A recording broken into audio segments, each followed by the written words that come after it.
अभी आप view point पे खड़े हैं। आप देखिए द्रास बाउल नीचे पूरी तरह से दिख रहा है और जो सामने पहाड़ियां हैं जिसके ऊपर दुश्मन ने कब्जा कर लिया था, और जितनी भी ऊंची पहाड़ी अगर मैं दाएं से शुरू करूं तो आप देखिए ये तोलोलिंग की पहाड़ी है जो तिकोना आपको दिख रहा है, और सबसे ऊंची पहाड़ी ये 0.5140 है और इसके बीच में हम्प का इलाका है, क्योंकि 18 ग्रेनेडियर्स ने ये तोलोलिंग और हम्प के इलाके पे कब्जा किया था। अगर हम इस तरह से अगर आप आ जाइए, आप देखिए जो ब्राउन पैच है ये 3 पिंपल का एरिया का इलाका है, और इस तरह जो आप देखिए जो सबसे ऊंची पहाड़ी है ये टाइगर हिल यहां से दिख रहा है, जो कि सबसे ऊंची पहाड़ी है, 17,000 फीट की हाइट पे है। और उसी के साथ जो 4875 सबसे बाएं वाली पहाड़ी जिसको बत्रा टॉप भी कहा जाता है, और 13 जैकरीफ ने इसके ऊपर विजय हासिल की थी। तो इस तरह से आप जो है इस पूरी पहाड़ियों को बाएं से दाएं दे सकते हैं कि किस तरह से दुश्मन ने इन पहाड़ियों के ऊपर कब्जा किया हुआ था। और जो नेशनल हाईवे जो कारगिल से और ये नीचे श्रीनगर से द्रास, कारगिल और नेशनल हाईवे 1 अल्फा जो है इसको बाधित किया था, और लद्दाख और लेह को जो है बिल्कुल अलग थलग कर दिया था। जहां तक मेरी यूनिट की बात है 18 ग्रेनेडियर्स की, हम कश्मीर वैली में थे और मिलिटेंसी की लड़ाई लड़ रहे थे। 16 मई 99 को हमें हुक्म मिला कि द्रास में आ जाइए, और रेडियो में भी ये खबर चल रही थी उस टाइम कि दुश्मन आर्टिलरी फायर से द्रास कस्बे पे फायर कर रहा है, और कुछ एक मुजाहिदीन ये खबर थी कि आए हैं, और हमें हुक्म दिया गया कि यहाँ पे पहुंच जाइए। हम यहाँ 18 तारीख को पहुंच गए। 19 को जो कमांडर थे 121 के, उन्होंने हमारी ब्रीफिंग की यहाँ, और बिल्कुल उन्होंने बाहर से ब्रीफिंग की। तोलोलिंग सामने दिख रहा है, क्योंकि सबसे नजदीक जो इंट्रूजन थी वो तोलोलिंग की ही थी।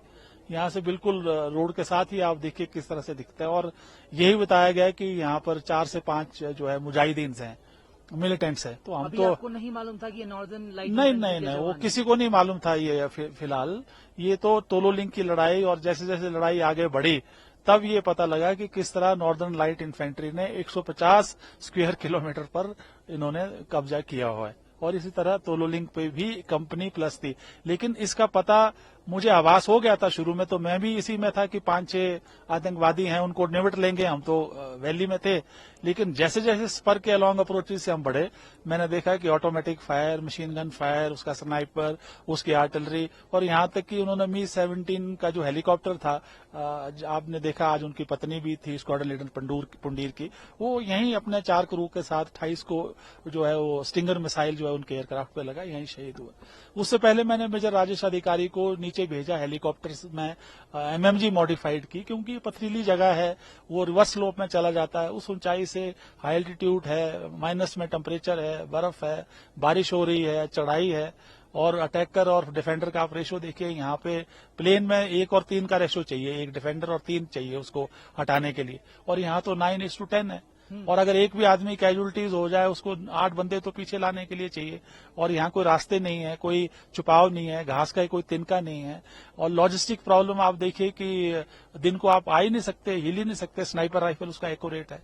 तो हम तो 22 दिन तो नहाए नहीं, ना कुछ किया, और अलोंग दिस पर जो है 22 दिन सर आप नहीं रात दिन कोई शेव नहीं, कुछ नहीं, मैं नहीं, पूरे जवान और बर्फ को पिघला के पीते थे।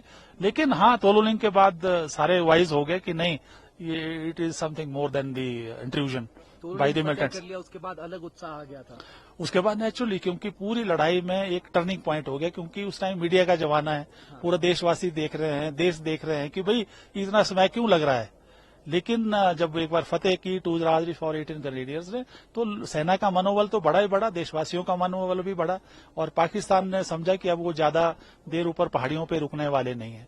लेकिन अच्छी बात यह हो गई कि 8 माउंटेन डिवीजन यहाँ ऊपर आया। 1 जून 99 से उन्होंने ऑपरेशनल रिस्पॉन्सिबिलिटी ली, और जनरल महेंद्रपुरी, जब मैंने कर्नल मेजर राजेश अधिकारी को और कर्नल विश्वनाथन को खोया, उन्होंने बात की कि नहीं, अभी आप फर्म बेस प्रोवाइड करिए टू राजरीफ को, और हम पूरी तैयारी करेंगे। और 5 जून तक जो बोफर्स भी आई, और 10 दिन लगातार बोफर्स फायर करते रहे, जो ब्रिगेडियर लखविंदर सिंह और ब्रिगेडियर AN ऑयल। तो उसके बाद तो सबसे मुश्किल लड़ाई मेरे लिए जो थी वो तोलोलिंग थी, 22 दिन रात दिन। और मैं सिर्फ उन जवानों को सलाम करना चाहता हूँ, JCOs को, ऑफिसर्स को, जिन्होंने शहादत दी, और जो घायल हुए और जिन्होंने वो डटे रहे और पीछे नहीं हटे। बोफोर्स ने बहुत काम, इनडायरेक्ट फायर तो करता ही है पर डायरेक्ट हिट भी किया है।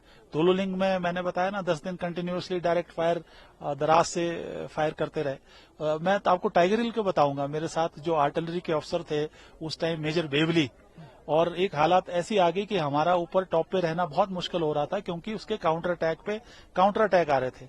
और जो लेफ्टिनेंट बलवान था उन्होंने मुझसे कहा कि आप आर्टिलरी फायर करिए, नहीं तो बहुत मुश्किल हो रहा था। बिल्कुल रकत से लाल हो चुकी है, और जब तक हम यहाँ थे तो लगता था साथ ही हैं, हालांकि वो नहीं थे, लेकिन जब यहाँ से हम चले गए तो ऐसा लगता है कि जैसे कि पूरा सीना किसी ने निचोड़ दिया हो। और आज भी वो यादें हैं, पर अच्छी बात यह है कि आज उनका परिवार, उनके बच्चे उभर गए हैं, अपने पैरों पर खड़े हैं, और कई तो सेना में वापस आ गए। आप देखिए क्या जोश और जुनून और क्या सोच है। और दो चीजें हैं, एक तो प्रोफेशनल है, कमांडिंग अधिकारी के तौर पे जो फर्ज है उसमें इमोशंस नहीं चलते, वो आपको करना पड़ता है। लेकिन कहीं ना कहीं दिल के अंदर आप हो तो इंसानी, तो जैसा आपने कहा जो भावनाएं और जो एक दुख है उनको खोने का, वो तो शायद जीवन भर रहेगा।